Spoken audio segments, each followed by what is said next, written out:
Assalamu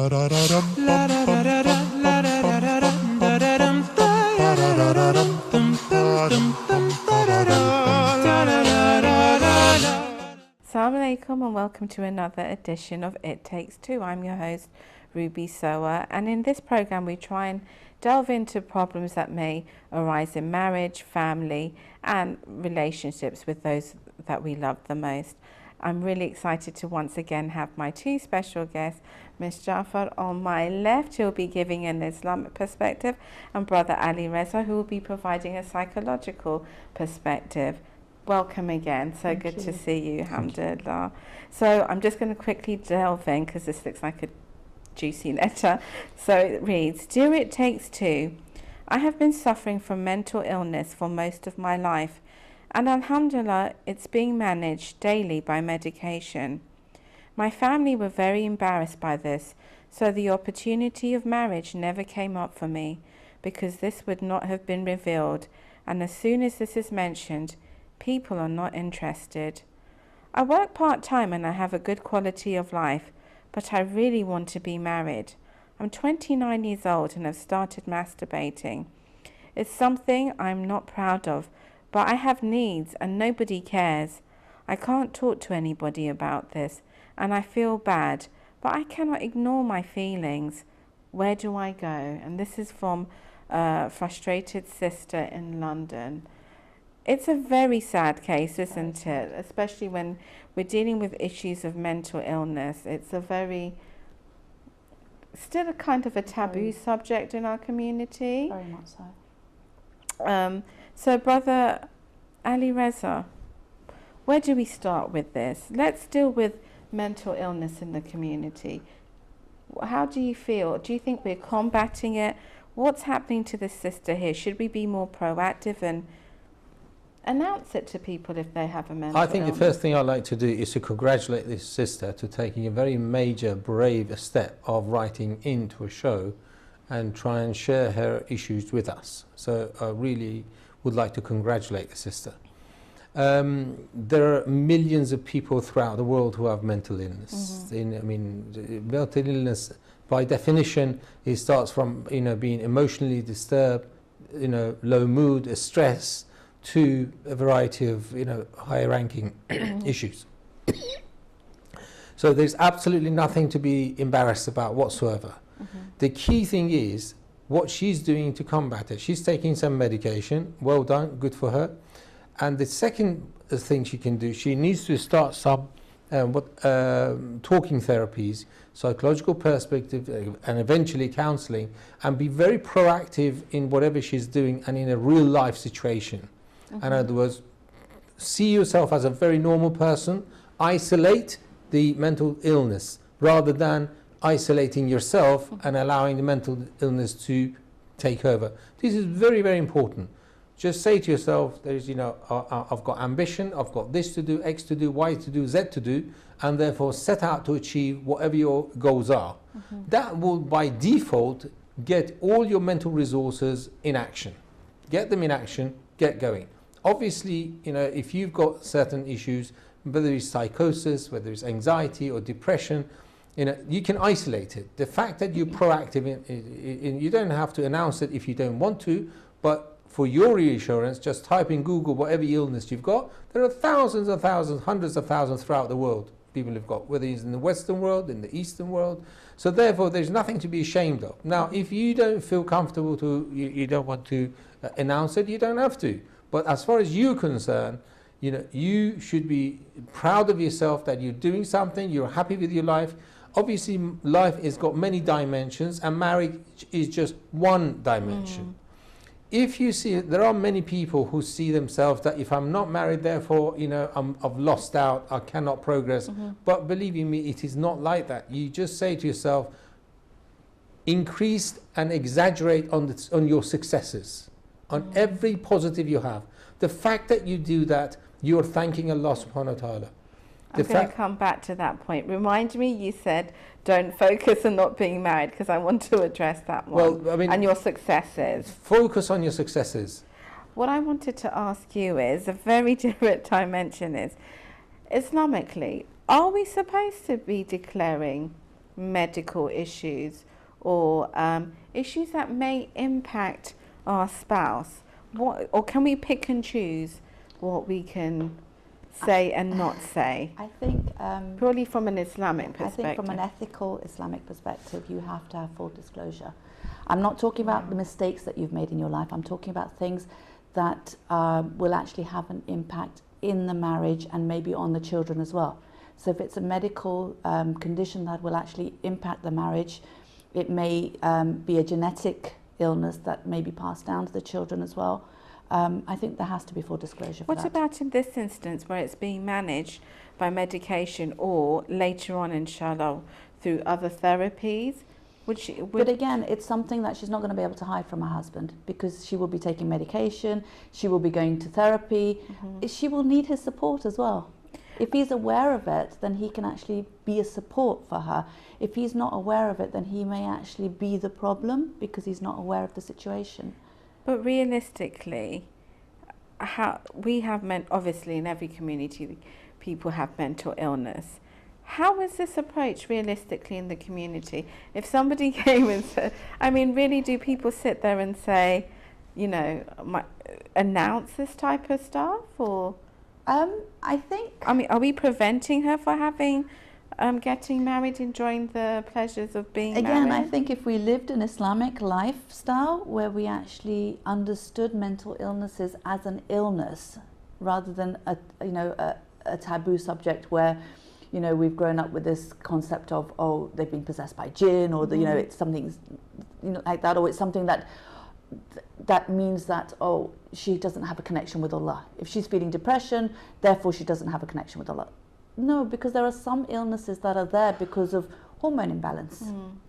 And that's not her fault at all. In the same way, you wouldn't blame someone if they had, a physical illness.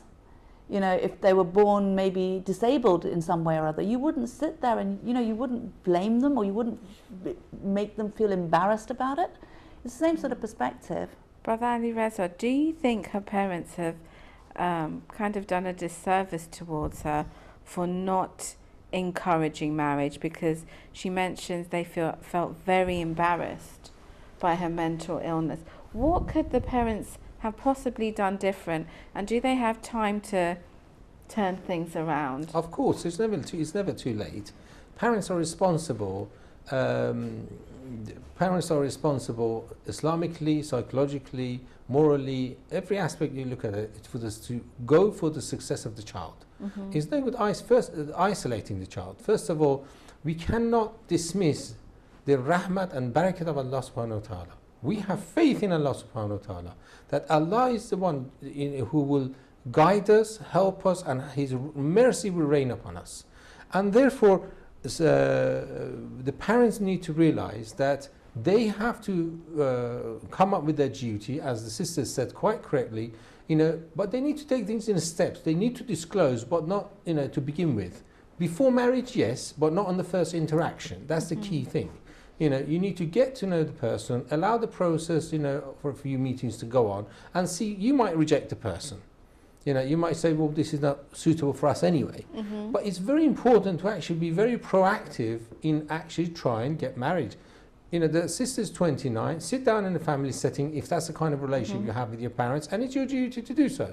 Sit down and say, well, look, you know, I've got these issues, you know, I'm not embarrassed about it. Okay, you don't have to go on Google and announce it to the whole world, you know, but it's your private matter, but at the same time, you have to be bold about it. Okay, I'm going to ask you a question as a male now. So, how would you feel if, you know, you went, just you per se, that you went out and saw the sister a couple of times, and this bombshell was dropped on your lap? Honestly, as a male, do you think most males are prepared to take on that type of responsibility or challenge? Because some people do see that. Let's just be honest. Able to take responsibility, full stop. He said it. I didn't say a word. Responsibility. The key thing is, where there is love, these things really are marginalised. Because but most of the time, it's not love at first sight. Sorry. most of the time it's not love at first sight. You go It out doesn't for a have to be. couple of times. Of course. I mean, I'm not talking about love at first sight. I am saying that we need to be bold about what we have rather than what we haven't got. The problem really kicks in when we keep insisting about what we cannot do rather than the so much potential that Allah subhanahu wa ta'ala is given us. We can see, we can hear, we can walk, we can talk, we can think, we can do many things. And there are many resources that we have. Okay, you know, if there's someone suffering from depression for whatever reason, then that depression needs to be isolated, marginalized, planned, and thought about and dealt with.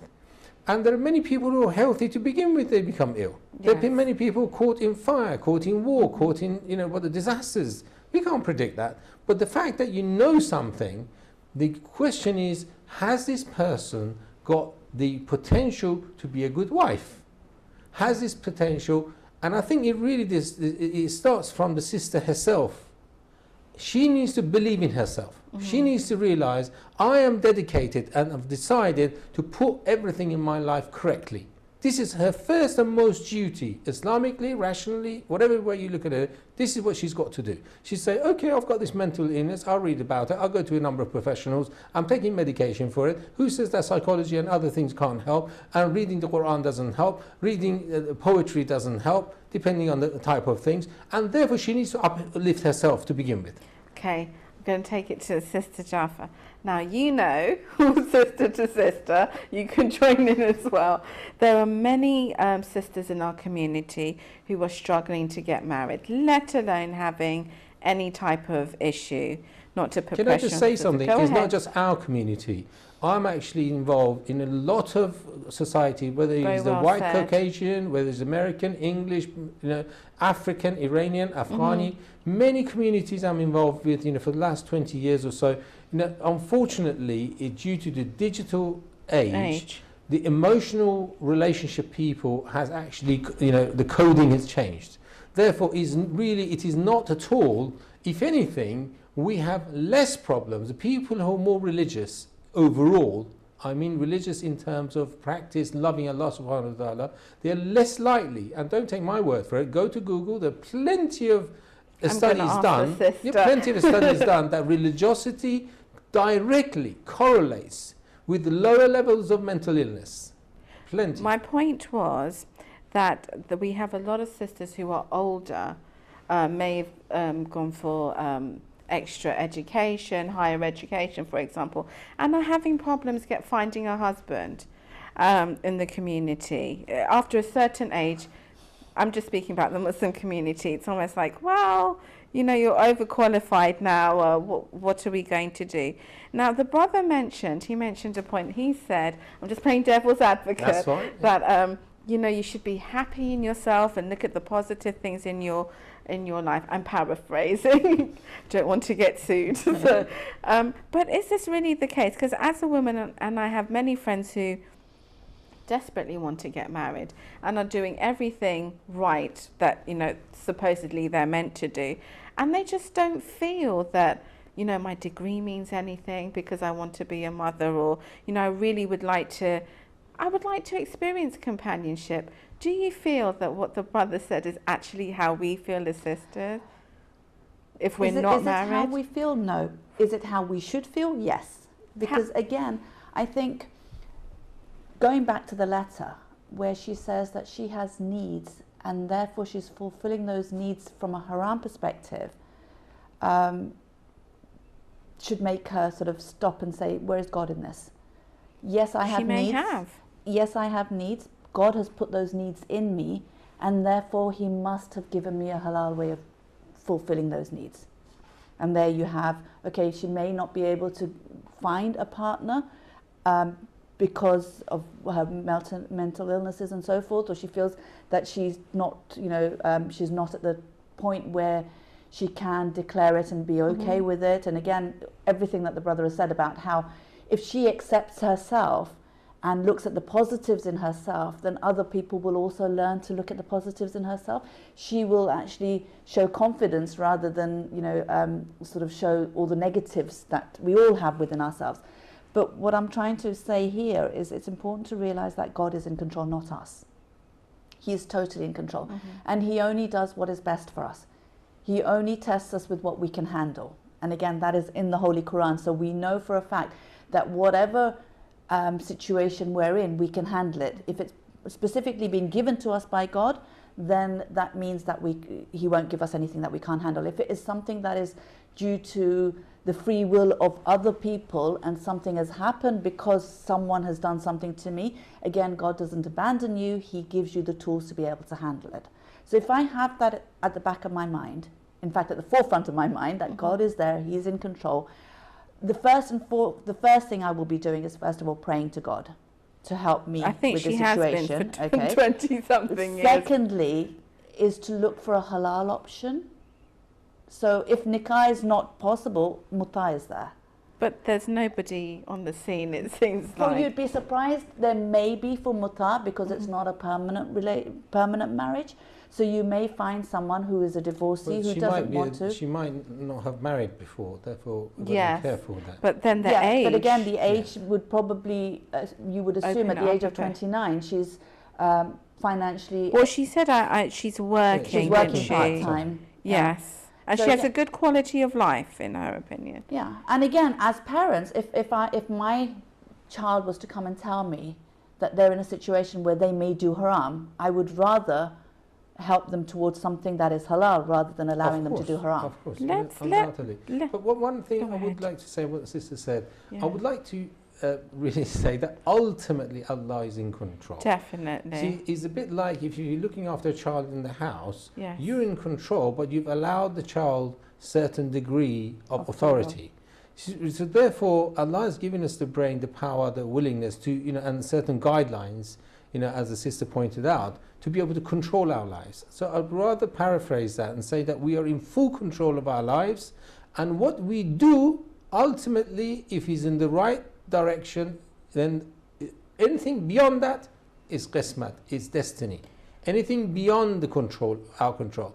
Otherwise, we are actually, if we give control away thinking God is in control, therefore, then what? Therefore what?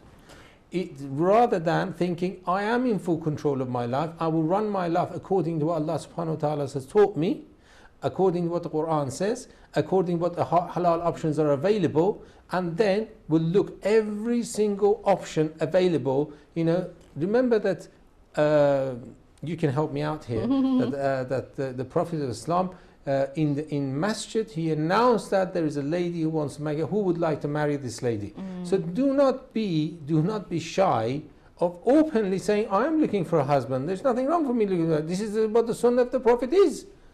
So if your parents or the community, that's a problem with the community and the parents. So you need to tell your father, you are responsible.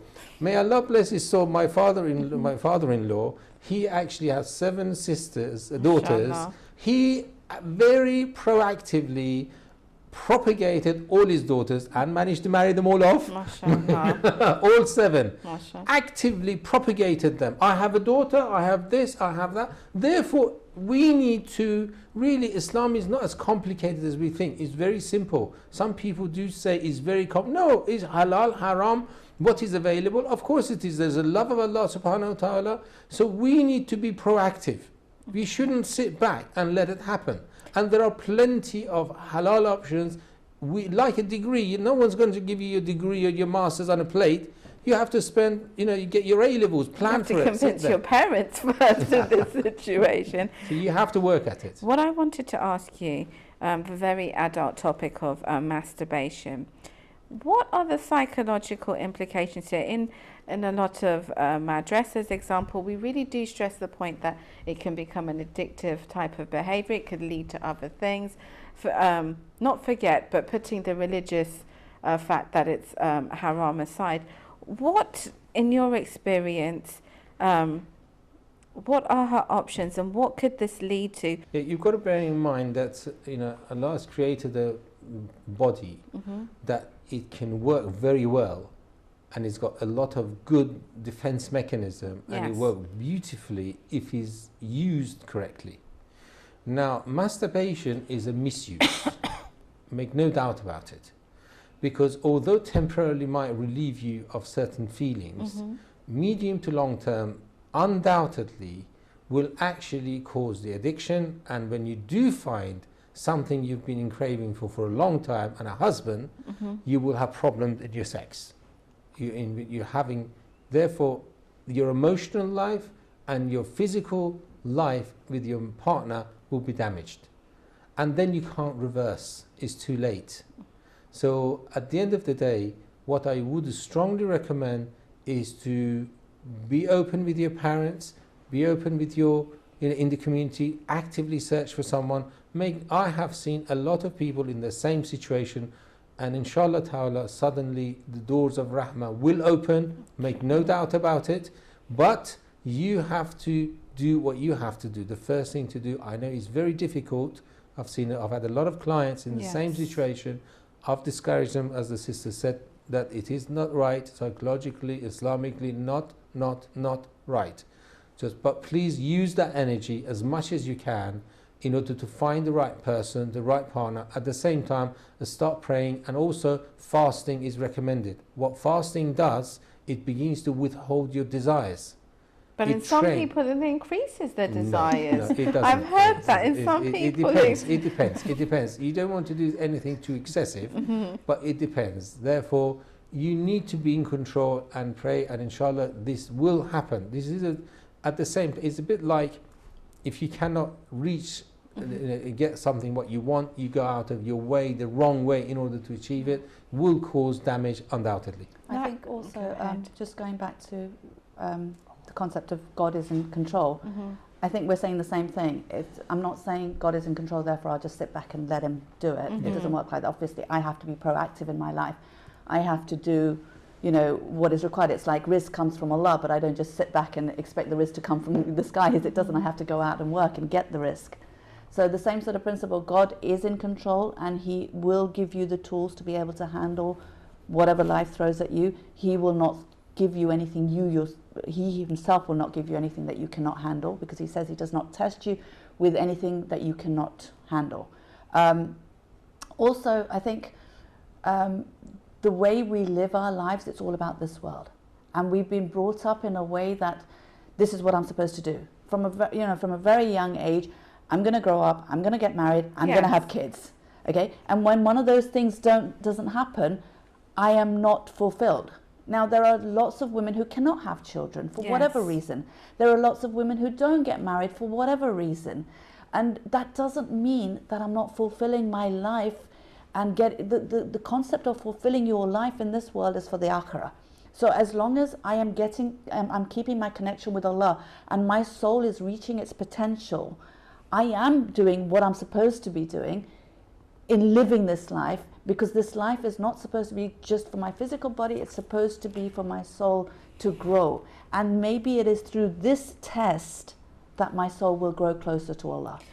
See, what I have an issue is, I really can hear what both of you are saying, but I'm just looking at it as a lay average human being, and I'm thinking, when you're, as you said, we're kind of following a recipe. You go to college, you're meant to find your Prince Charming, inshallah, and then you're meant to settle down, and it doesn't happen.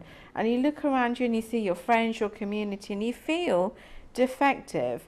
No matter what anyone says, like your parents can say you're a brilliant person, look at your, what you've achieved, etc. I think, I can only speak as a woman because I'm not a man, but you kind of feel that I'm missing my potential. I know we're all saying that, Allah has created us to worship him and stuff, but it's really difficult to marry the two things up. You do feel left on the shelf when none of this is happening. I'm just talking about from an emotional perspective here. But again, knowing that God is in control and God has chosen this for you, and you are proactively trying to do whatever you can to get married. So talking to the family, making sure that I am comfortable with who I am, and knowing that, I am a creation of God, so I am special within my own self. Having that confidence within my own self is a huge thing. But what I'm saying is, rather than focusing on this one aspect of my life, which is a huge aspect, no doubt about it, okay? But what I need to do is know that I have been created to worship Allah and connect to him. And if I am doing that, then that's where I am actually exceeding, and that's where the success is. It's not about what everyone else is telling me it's success. But what if she's feeling that? But then, You were going to say something, brother. Sorry. No problem. Go ahead.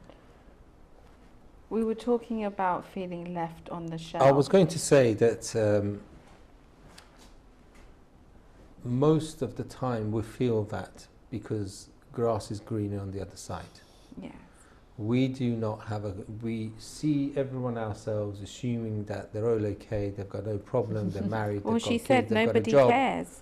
Well, it's not that really. I think what the sister's not realizing is that the reality out there has changed.